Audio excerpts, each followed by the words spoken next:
The smell of fresh polish drifted down the marble corridor of the upscale downtown hotel, its sheen so clean it reflected the gold chandeliers like liquid light. Samir moved his mop in steady strokes, as he always did, a quiet rhythm to fill the night shift hours. At 43, he had learned how to make himself invisible among guests who rarely noticed the janitor, especially in a place where wealth and hurried schedules masked everything human. Yet he was there, steady, deliberate, a man who had traveled half the world only to land in this sprawling American city. His English was good enough for work orders and small pleasantries, but it was Arabic that lived in his heart.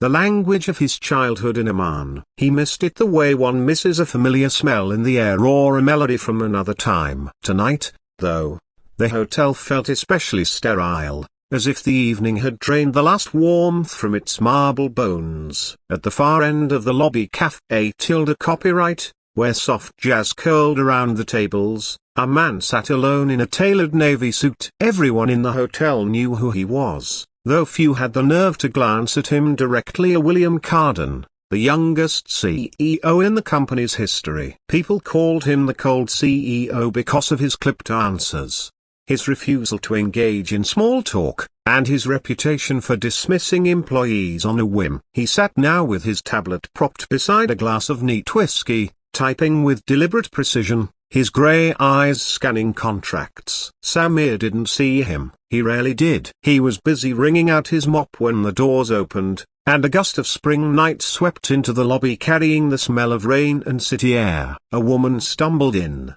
clutching a folded piece of paper. She looked bewildered, her dark hair loosened from her scarf, a long beige coat buttoned wrong at the collar. Her eyes darted around the lobby with desperation. Samir noticed the paper first, the scrawled address, the foreign letters. He stepped closer. "Are you a broken bar lost?"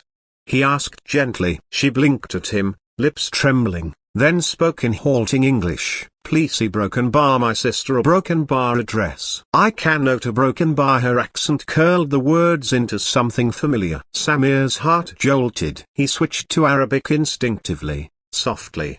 "Do you speak Arabic?" Her eyes widened with relief, and her hands came to her face. "Alhamdulillah," she whispered. "Yes." Arabic spilled from her like water breaking a dam. "I am trying to find my sister. I just arrived. No one understands me." The hotel lobby blurred out of Samir's mind. He could feel her panic, the fear of being lost in a foreign city with no one to translate. He took the paper from her and read the address quickly. It wasn't far, maybe 20 minutes by bus, but at this hour and with her trembling hands, it might as well have been another country. "I will help you," Samir said in Arabic. "Don't worry." She began to cry softly, the tears shining in the hotel's golden light. "Thank you." Everyone just looked at me. Samir glanced toward the front desk, but the clerks were busy with a row of business travelers. He had a break soon anyway. He motioned for her to sit on the bench by the window while he went to the janitor's closet. He retrieved his jacket,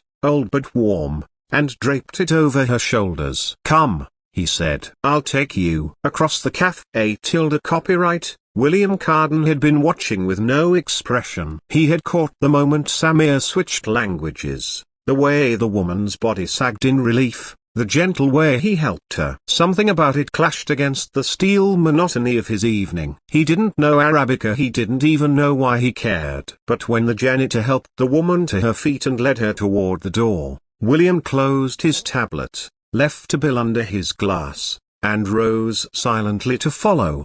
Outside, the rain was a fine mist against the neon-lit sidewalk. Samir guided the woman under the awning, speaking quietly to reassure her. "My car is old," he said in Arabic, "but it will take us there." She nodded, clutching the address. From a few yards behind, William stepped into the night, his expensive shoes tapping the wet pavement. The rain speckled his suit jacket, but he didn't open his umbrella. He watched as Samir unlocked a battered sedan and opened the passenger door for the woman. Inside the car, Samir started the engine, glancing at her again.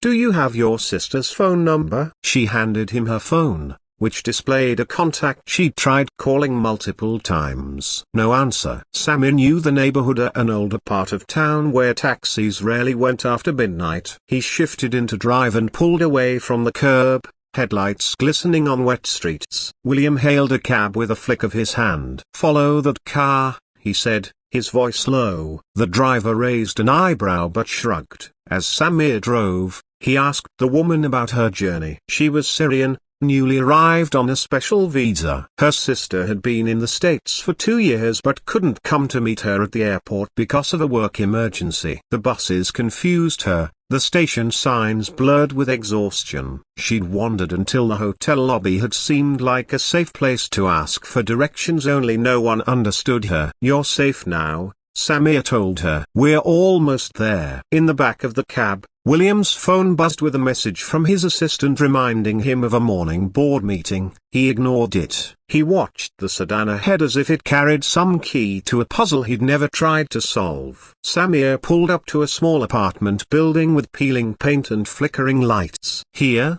he said. "This is the address." The woman gasped, her hands clasping in gratitude. "Thank you. I don't know what I would do." Broken bar. Samir stepped out, walked her to the door, and waited as she rang the buzzer. Moments later a young woman rushed down the stairs, eyes wide, and they embraced with cries of relief. The reunion was wordless but powerful. Samir smiled softly and stepped back. He turned to leave, but the sister ran after him. "Sir, please wait." She spoke accented English but enough to be understood. "You helped my sister. We must thank you." "It's nothing," Samir said. "I'm glad she is safe." William's cab pulled up quietly across the street. He rolled the window down just enough to see. He watched the janitor wave off the thanks, slip back into his car, and drive away into the rain. Back at his penthouse later that night, William sat with a drink untouched. The image of the janitor stayed with him: the mop,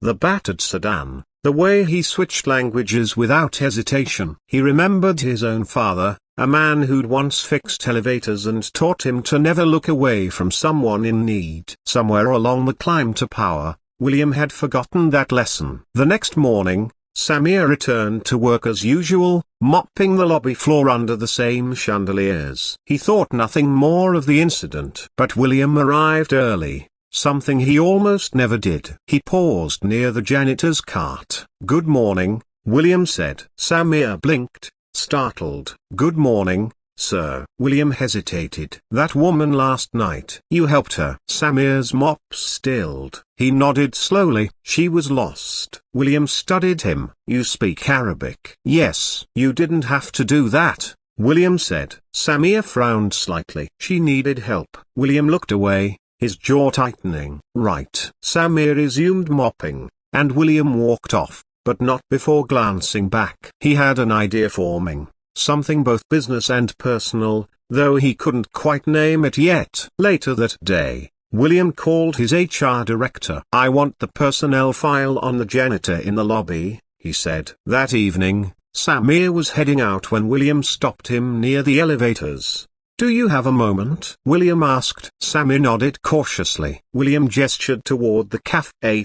Copyright, now empty except for a few late guests. "Let me buy you a coffee." Samir almost laughed at the absurdity but followed. They sat at a corner table. William removed his jacket, leaned forward. "I want to understand something. Why did you help her? You could have called a cab. You could have pointed at a map." Samir tilted his head. "Because when I came to this country, I was lost too. Someone helped me. It is what we do." William stared at him. In his mind, numbers and mergers seemed suddenly trivial. He saw not a janitor but a man who had crossed oceans and still carried kindness like a torch. Over the next week, William found excuses to pass through the lobby more often. He asked Samir about his life, his family. He learned Samir had a teenage son who loved science, that Samir sent money home to his mother every month. Slowly, a picture formed in William's mind of a man whose quiet dignity dwarfed the glossy success around him. It was on a rainy Thursday night, a week after the incident,